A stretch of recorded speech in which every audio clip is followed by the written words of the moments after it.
by one. Adui zako wakamatwe one by one. Yeyote anapiganaga na wewe, anapiganaga na ndoa yako, ninafanya msako. Adui zako wakamatwe. Ninafanya msako.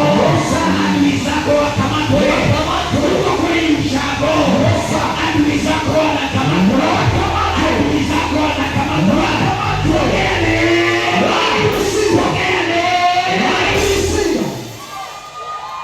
Sema amen. Ninatabiri kwa ibada ya leo, mchawi wako asikwe katika jina la Yesu.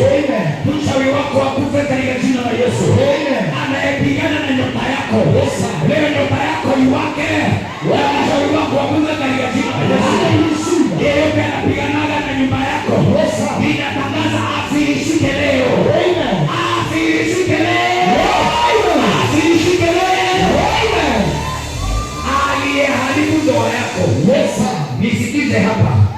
Aliyeharibu ndoa yako na ndoa yake iharibike katika jina la Yesu. Aliyeharibu kazi yako, kazi yake iharibike katika jina la Yesu. Walioshikana na wachawi wakapigana